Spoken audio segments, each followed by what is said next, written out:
Une vidéo sur les convertisseurs de tension, les convertisseurs DC-DC.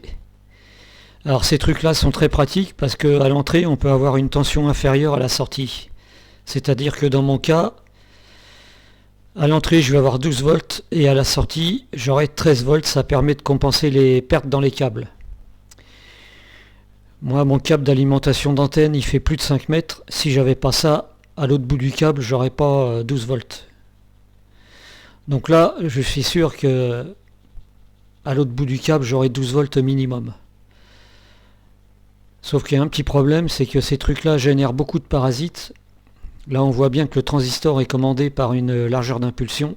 Donc ça veut dire des signaux carrés. Donc beaucoup d'harmoniques, beaucoup de parasites. D'ailleurs, dans la doc, on voit bien que c'est commandé par un signal à 330 kHz, modulation largeur d'impulsion. Donc on va se taper toutes les harmoniques du 330 kHz. Donc tel quel comme ça, c'est complètement inutilisable sur un récepteur.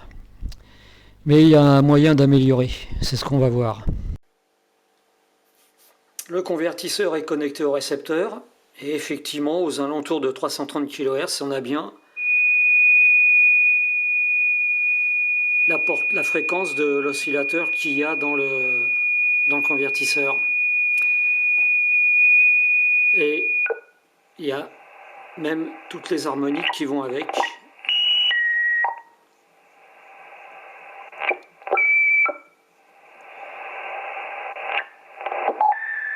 Et ça jusqu'à plus de 60 MHz même. Bon là je peux pas aller au-dessus de 60, mais j'ai testé, ça va bien au-delà de 60 MHz. Voilà.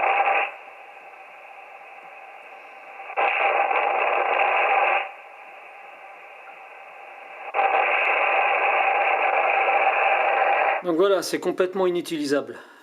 Donc je vais commencer à faire les modifications. Alors ce qui se passe en fait, c'est le rayonnement du convertisseur sur le dessus là, parce que le dessus ici n'est pas blindé. Donc ça rayonne. Et c'est capté par l'antenne du récepteur. Le rayonnement se fait aussi par le fil d'alimentation du convertisseur et le fil d'alimentation du récepteur.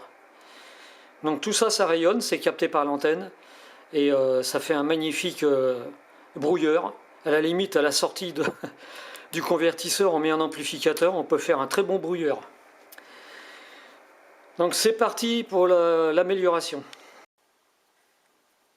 Alors je vais commencer par faire un blindage tout autour du convertisseur. Sur cette face-là aussi, je vais mettre une plaque de blindage. Comme ça, le convertisseur sera complètement enrobé dans un blindage. Ensuite, je vais faire un filtre à l'entrée et à la sortie avec un tore bobiné 25 spires à l'entrée et un tore bobiné 20 spires à la sortie. Deux condensateurs de traversée, un à l'entrée et à la sortie de 10 nanofarad et deux condensateurs de 10 microfarad. Voilà, donc le convertisseur sera blindé et filtré. Voilà ce que ça donne.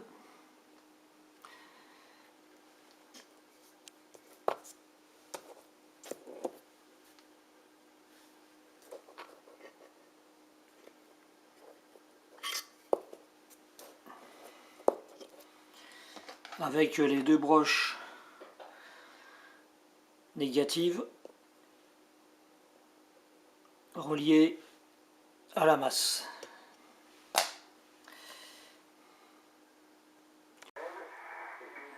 Là, le filtre a été installé. Donc on reconnaît les condensateurs, les capacités de traversée.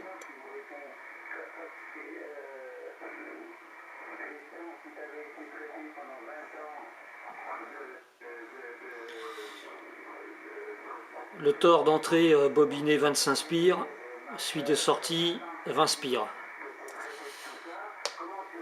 Il ne reste plus qu'à mettre le couvercle. Voilà.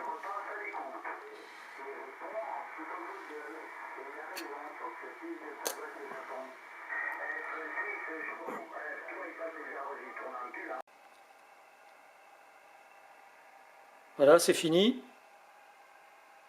Je refais le même test exactement dans les mêmes conditions avant modification.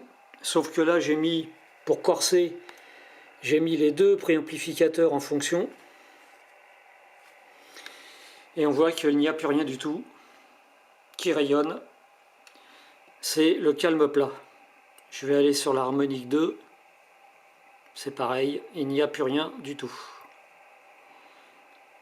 Et ça jusqu'à très haut en fréquence, il n'y a plus rien.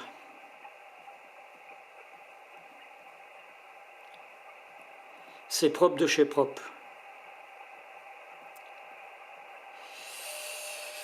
Malgré que l'antenne soit près du convertisseur et du fil de sortie du convertisseur. Donc là, ça devient tout à fait exploitable.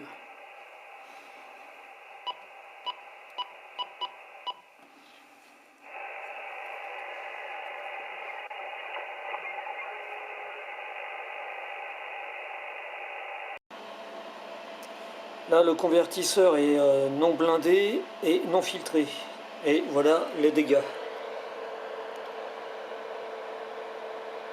De 100 kHz à 60 MHz. On voit très bien que c'est pas exploitable. Une belle forêt. Si on veut détailler un peu plus, là j'ai mis une fréquence centrale de 29,5 MHz avec un span de 5 MHz, et là on voit parfaitement le dégât que ça peut faire. Si je me décale en fréquence, c'est pareil. Voilà. Si je monte en fréquence,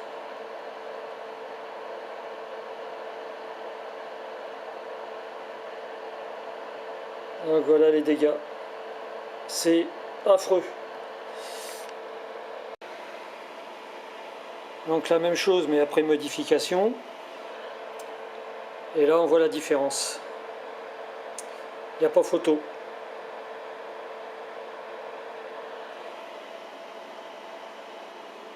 Voilà, j'ai mis les deux photos côte à côte.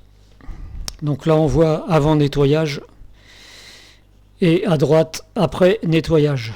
On voit la différence. Voilà, la vidéo est finie. Si ça peut aider des personnes qui utilisent ce genre de convertisseur, ça sera déjà pas mal. A plus pour la prochaine vidéo.